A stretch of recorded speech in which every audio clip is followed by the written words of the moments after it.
Hello and welcome to Your Voice, Your Choice, How to Create Your Organ Advance Directive.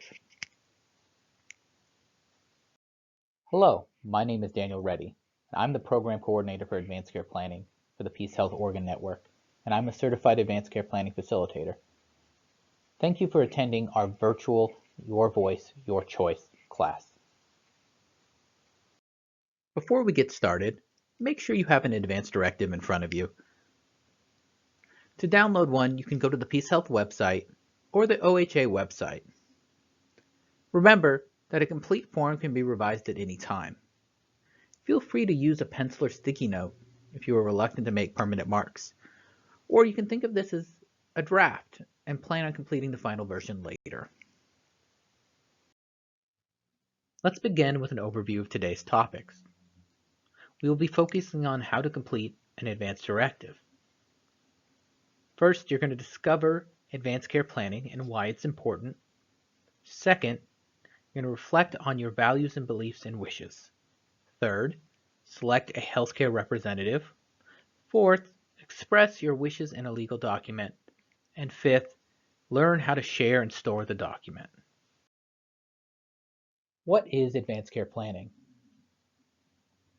It's the process of thinking in advance about the care we would want if we had a serious medical event or condition, and deciding who would speak for us if we could not speak for ourselves. It involves creating a plan, putting the plan in writing, and sharing it with those who have some investment in our care.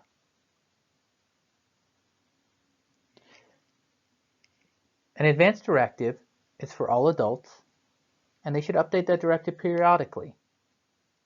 When they are diagnosed with an advanced illness or frailty at any age, they should then look into completing a PULST. And they should update that PULST as their health status changes. This is to ensure their treatment wishes are honored. In this presentation, we will be reviewing the Organ Advance Directive. Below is an image of the Organ Advance Directive and the Organ PULST. While we will be reviewing the differences between the two documents, we will not be going in depth into the Organ PULST. If you have additional questions about the Organ PULST, please reach out to your primary care provider. What are the differences between the Advance Directive and the PULST? Well, the Advance Directive is for everyone 18 years of age or older, whereas the PULST is for those who are medically fragile and have a 1 to 2 year prognosis.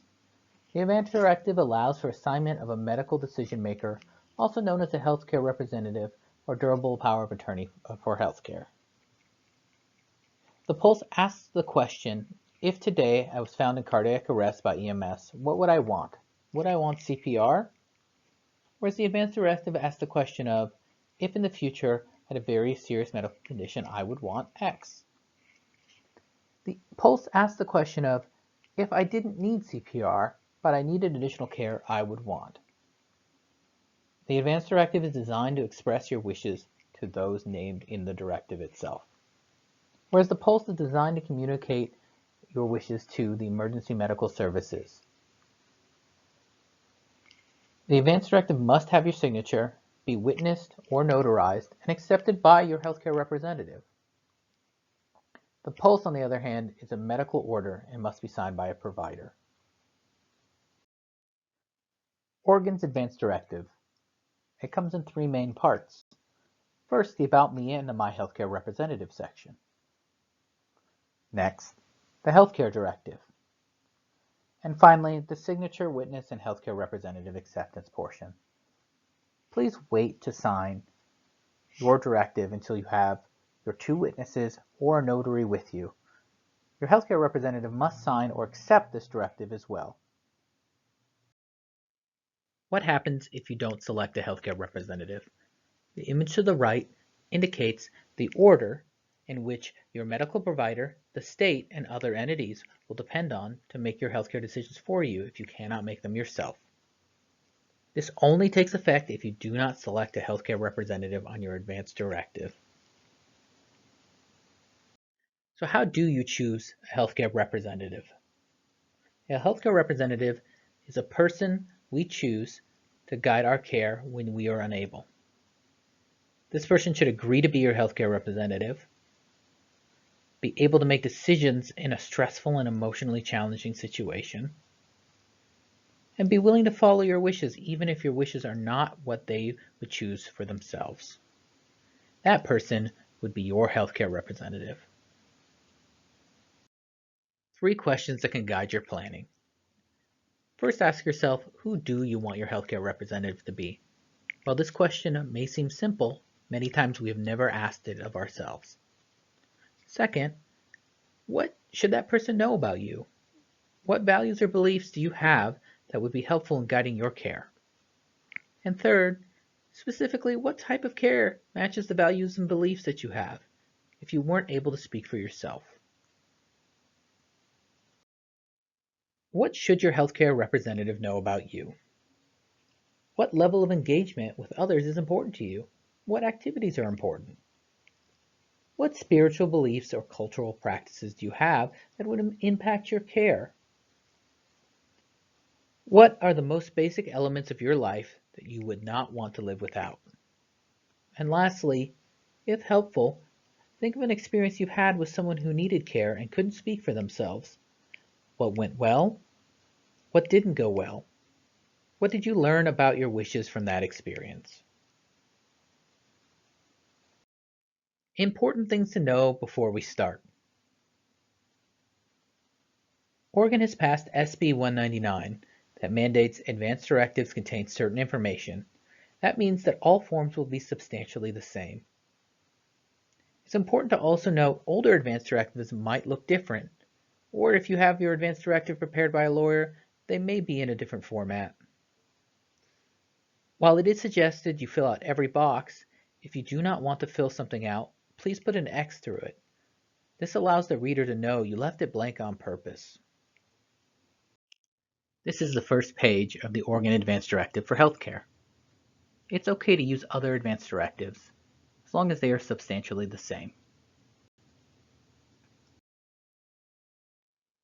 This is page 2 of the Advance Directive. On this page, it indicates the About Me section and the My Healthcare Representative section.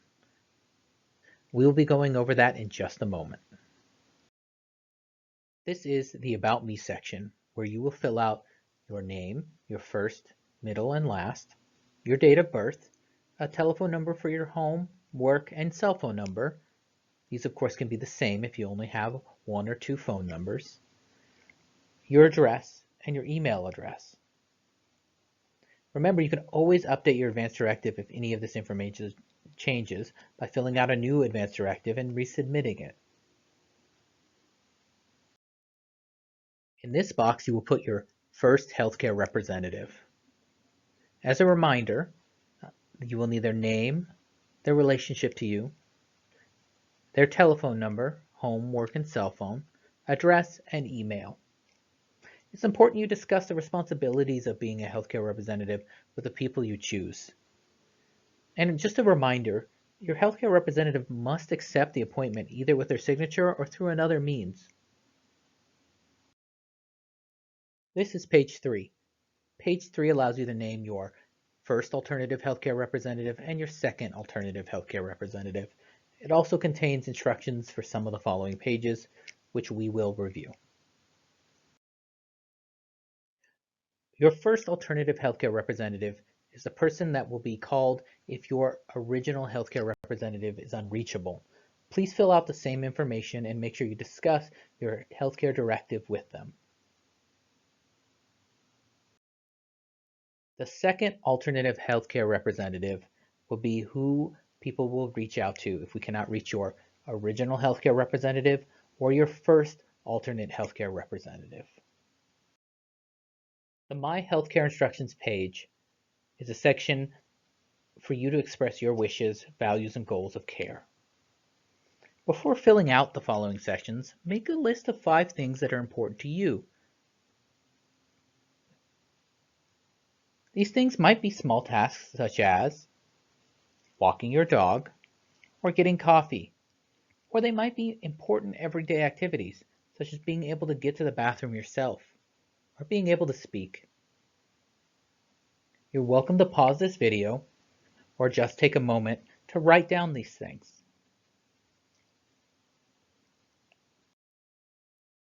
In the next slides, we will cover 3 situations.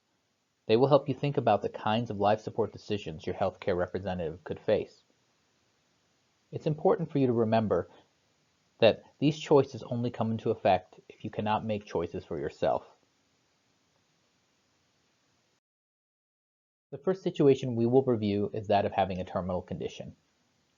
In this situation, you have an illness that cannot be cured or reversed, and your healthcare provider believes it will result in your death within 6 months, regardless of any treatments. At this point, it's okay to take a pause to think about what that situation might be. You have 4 options. The first one being trying all available treatments. The second one being trying some treatments. And the third one being you do not want any treatments to sustain your life. And the fourth being you want your healthcare representative to decide for you after talking with your healthcare providers and taking into account things that matter to you.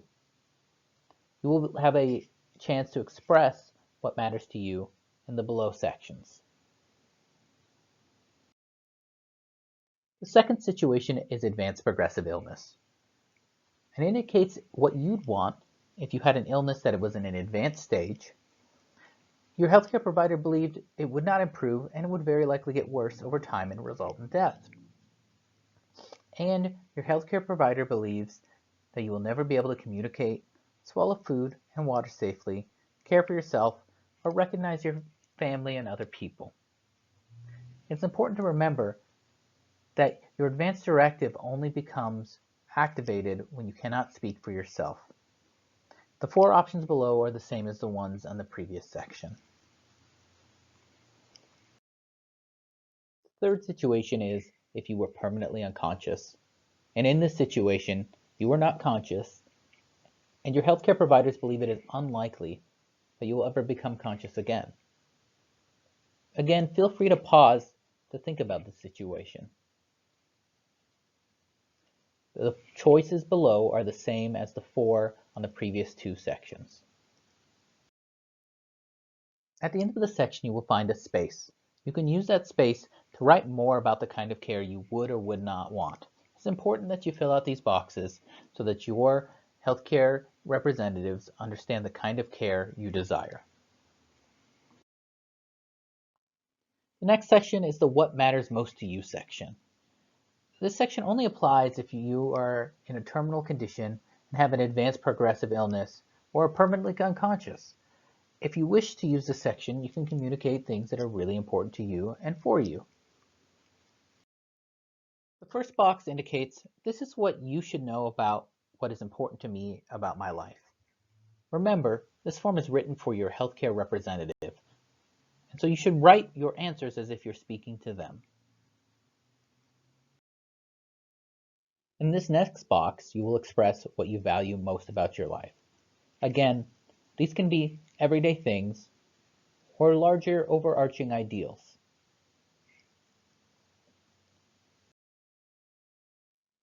In this section, you will talk about what is important to you about your life.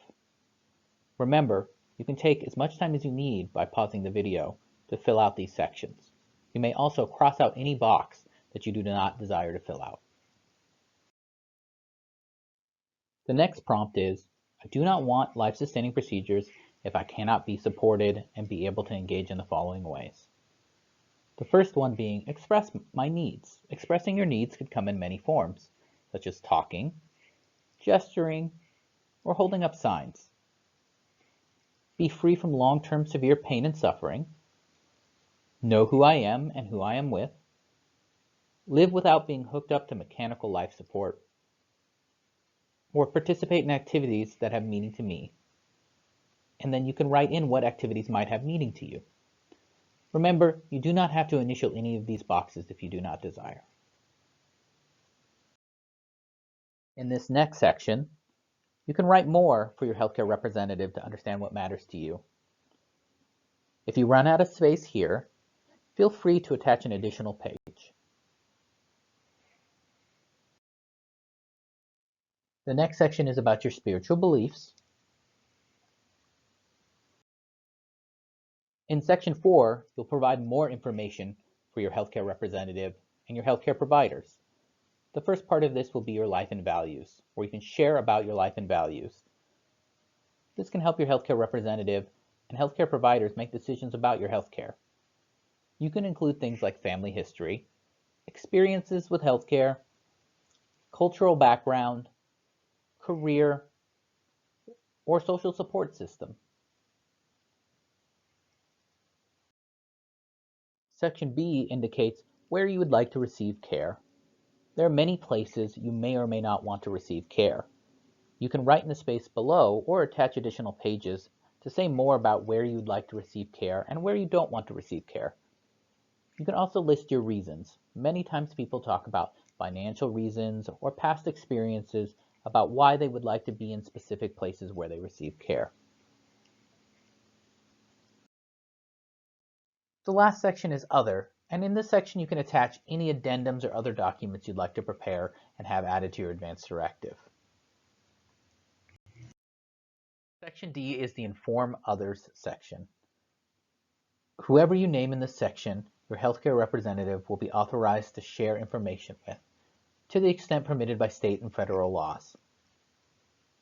It is important to remember this person will not be your healthcare representative and will not be able to make decisions for you.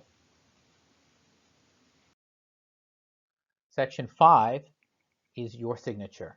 And just a reminder, do not complete this now. You should sign this when your document is witnessed or notarized. In this next section, you will either have a witness or notary attest to your completion of this document. You can find a notary at your local bank, or you can hire a traveling notary to come to your house. B is the witness declaration section, where two people attest to you completing the form because they know you, or you've provided proof of identity. These people cannot be your healthcare representative or alternative healthcare representative, and they cannot be your attending healthcare provider. Remember, you either need a notary or a witness declaration. You do not need both. Section 7 is the acceptance of appointment by your healthcare representative. Your healthcare representative must accept appointment as your healthcare representative. This means they either need to sign and date or have verbally accepted in some way.